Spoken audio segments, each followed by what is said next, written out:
las estadísticas oficiales, el 30% de los casos de cáncer de mama en las mujeres derivan una mastectomía, que es la extirpación de una o ambas glándulas mamarias.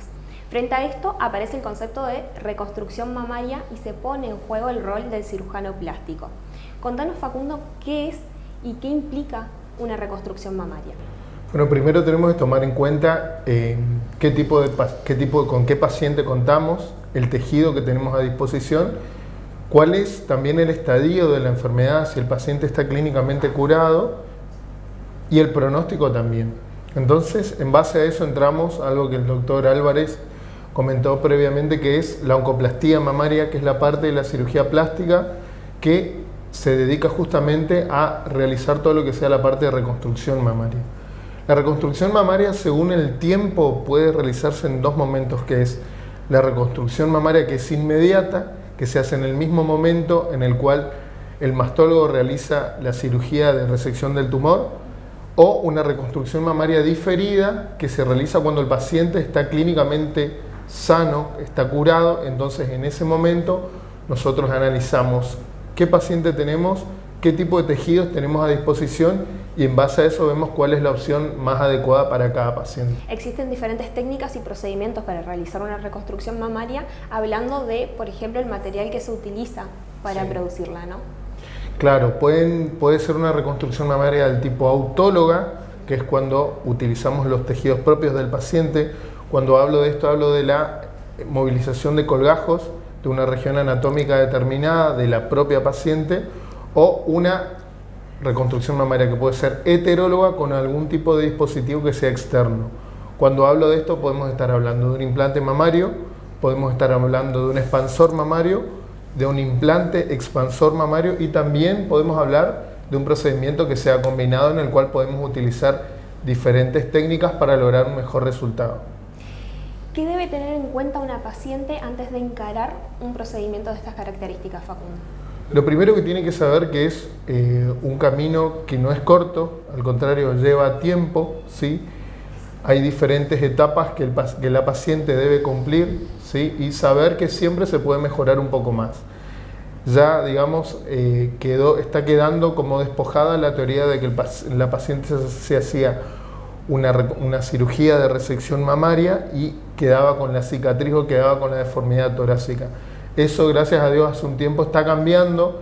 Entonces es importante desde la prevención, que es lo más importante de todo esto, hasta el último tiempo quirúrgico, que es la curación. Pero por supuesto que la parte de la reconstrucción mamaria es muy importante por el hecho de que primero tiene un beneficio, primero que nada, psicológico para la paciente que está pasando por toda esta situación, y también, por supuesto, físico también.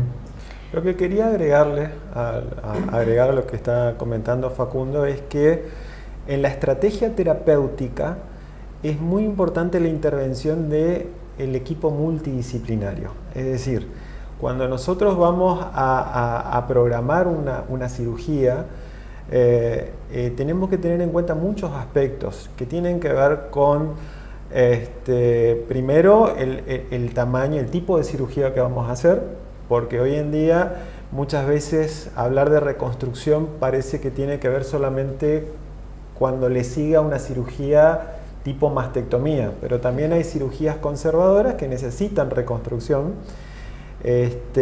Y una vez que nosotros sepamos el tratamiento quirúrgico, evaluar si esa paciente va a necesitar radioterapia o si va a necesitar quimioterapia, porque existen tiempos en los cuales hay que cumplir para llegar a el tiempo de la reconstrucción. Por ejemplo, una de las cuestiones a tener en cuenta es el tratamiento con radioterapia. A veces plantear una reconstrucción inmediata en un paciente que va a ser sometido a radioterapia implica riesgos que tienen que ver con el rechazo quizás del implante. Esto me lo va a aclarar quizás mucho mejor Facundo. Entonces es importante hablar con el paciente, darle su tiempo, paciencia, completar el tratamiento, el control de la enfermedad y la reconstrucción a seguir. Es muy importante, por eso el enfoque multidisciplinario de la patología. Bueno, Esteban, también nos gustaría conocer tu opinión con respecto a este tema. ¿Qué logra o qué se logra en la vida de una mujer al realizar una reconstrucción mamaria?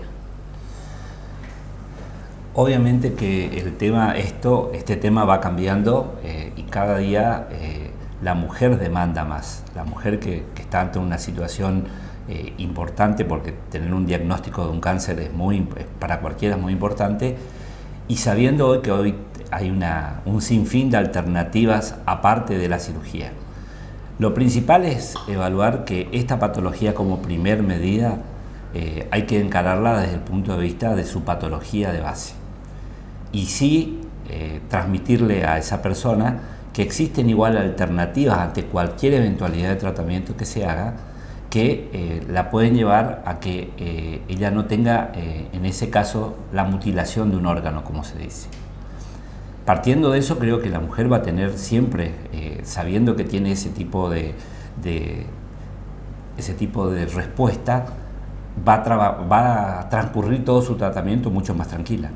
Después está la decisión, como decía el doc, que ella pueda decidir, porque la decisión siempre definitiva es de la mujer. Hoy nosotros en nuestra población, Misiones, mucha gente por ahí no te pide la reconstrucción, o hasta le tiene un cierto, vos sabés que es así, le tiene hasta un cierto temor a la reconstrucción, como que, bueno, existe una reconstrucción, como decían hoy acá los doc, en un segundo tiempo, y eso muchas veces hace que el paciente pueda pensar y de acuerdo a los pasos que va siguiendo y va teniendo una buena evolución, termina muchas veces pidiendo después la reconstrucción. Es decir, la reconstrucción de por sí no tiene que realizarse en el primer acto quirúrgico, eso tiene que quedar claro, porque lo que se va a tratar de realizar siempre en todo lo que sea primario es tratar la patología. Y lo que viene después está muy bien porque ayuda a ese contexto que después esa mujer tiene que afrontar en su día. Por eso creo que es un tema que uno lo tiene, sentárselo y hablarlo tranquilamente con la paciente, pero abriéndole de un principio todas las alternativas. El paciente va a decidir, siempre yo digo, el paciente va a decidir. Para ir cerrando esta entrevista, les quiero agradecer a los tres por haberme acompañado, por concientizar acerca de esta temática que afecta a tantos hombres y mujeres alrededor del mundo, y me gustaría que se encarguen de cerrarla a ustedes. Y es muy importante, por eso la concientización a la población de que no hay que esperar a tener un síntoma para hacer la consulta. La prevención radica en realizar estudios a toda la población que se conoce por la estadística que está en riesgo, sea por el género, sea por la edad, sea por los antecedentes familiares. Hay varios motivos para encuadrarlo dentro de un riesgo, que se realicen los estudios, porque los estudios nos permiten detectar la enfermedad en una etapa subclínica. Subclínica significa cuando nosotros no estamos tocando ningún nódulo, no sentimos ningún dolor, ningún síntoma. A lo que ya dijo Carlos, agregarle que parece algo muy burdo, pero por ahí muchas veces lo repito, que esta es una patología que para tener un cáncer de mama, que es muy poco frecuente en el hombre, pero hay que ser mujer y hay que tener años. Por ende, cuanto la población y hoy el mundo trata de vivir más años, obviamente esta va a ser una patología que va a persistir. Por ende, no queda otra opción que concientizarse o concientizar la mujer o concientizarse entre ellas a que los controles deben ser periódicos y tiene que haber una rutina. Es decir, la rutina no es la cantidad, sino más bien lo periódico en el tiempo. No es necesario hacerlo 3 veces en un año, no, 1 o 2 veces por año, pero hay que hacerlo. Lo más importante es, como dijeron mis colegas también ya, que lo más importante de todo esto es la prevención. Que la gente no debe preocuparse, sino que debe ocuparse y que todo tiene solución. Gracias. Gracias a ustedes. Gracias.